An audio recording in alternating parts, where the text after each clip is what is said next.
There's a pom-pom on my head. There's really nothing I can do about it. So we're just gonna ignore the pom-pom. Pretend it isn't there. Don't let it be a distraction to you. Though it does look like I'm growing a fluffy second head out of my own head. Pretty cute though. Hey guys, so it's been a while since I have posted a video. As you can imagine, most likely the reason is because I was in university.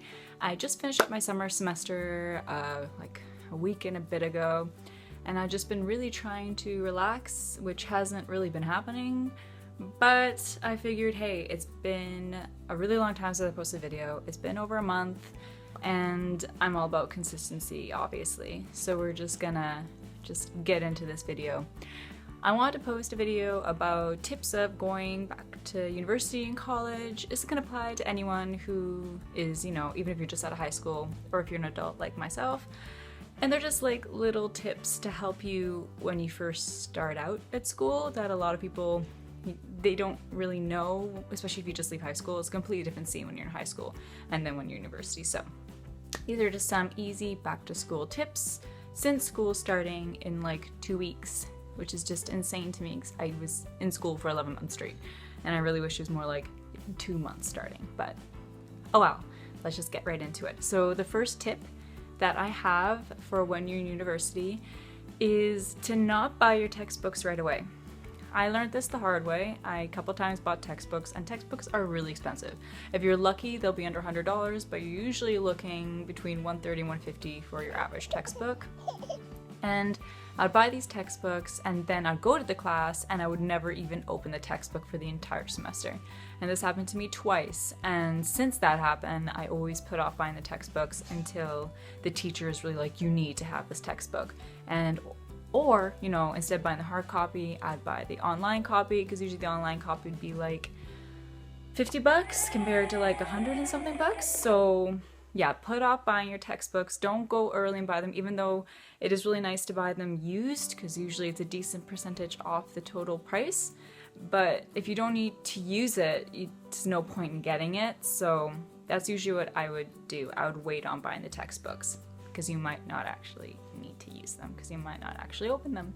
My second tip is to build some kind of relationship with your teachers.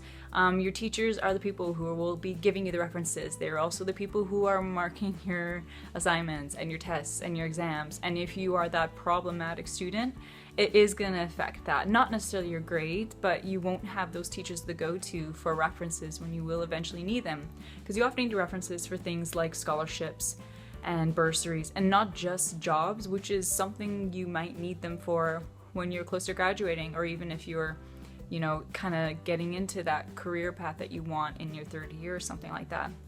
Not only that, but speak up in class. That would be my third tip, and it kind of goes with the relationship with teachers tip as well, because then teachers notice you, and then they can like put a face to the name, which is always really helpful. And also, speaking up in class, often that counts as your participation grade.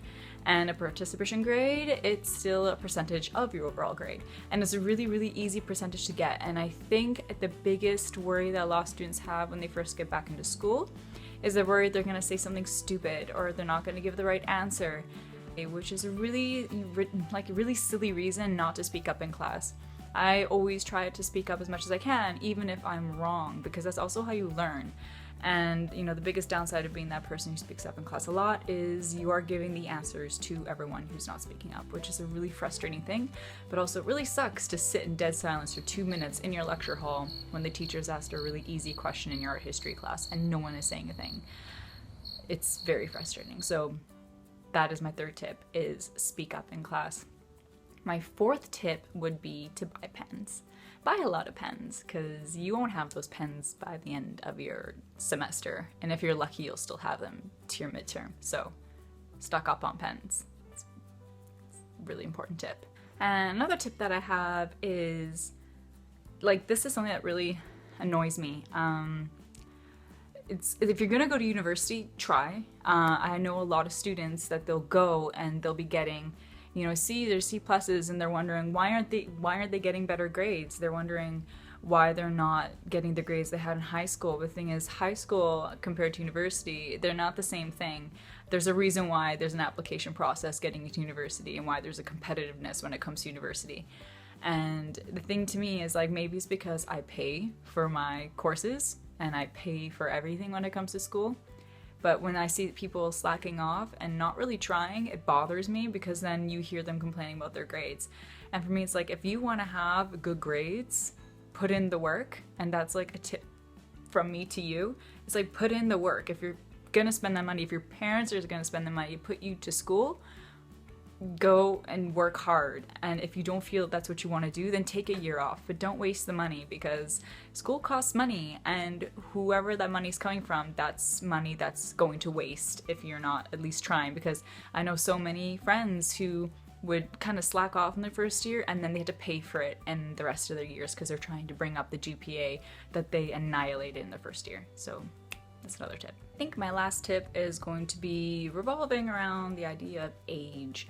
As I've shared, I'm an adult student in university, and it comes with its own, you know, struggles like anyone else would have if you're an adult student. Mostly it's financial, but to me, a really good tip would be, don't let your age hold you back. Whether you are straight out of high school, or if you're 30 back in school, or 40 back in school, or 25 back in school, don't let your age kind of hold you back. Don't let it keep you from speaking up. Don't let it keep you from having opinion. Don't let it keep you from working hard. Don't let it keep you from making friends at university. I'm 27, I have a lot of friends in university, and all of them are younger than me. Like, all of them are. But they're still my friends. So I think it'd just be, yeah, don't let your age hold you back. And like I said, this applies to even people who are younger. If you're 18, 19, going to school, don't think because you're younger that your opinions and your views don't matter. And if you're older, don't hold back because you think your opinion and your views, that the younger people won't understand it, because that's not true.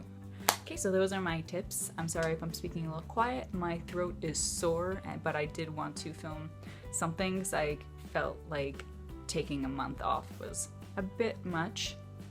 And I did want to say thank you to 200 subscribers.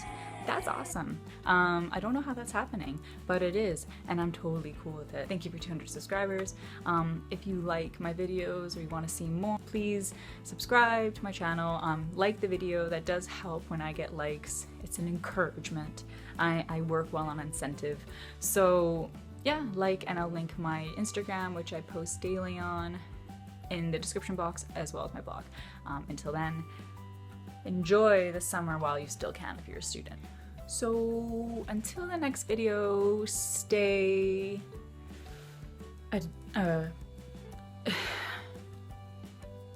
stay you. Yeah, I'll think of something that you should be in my next video. I really should have thought that one through.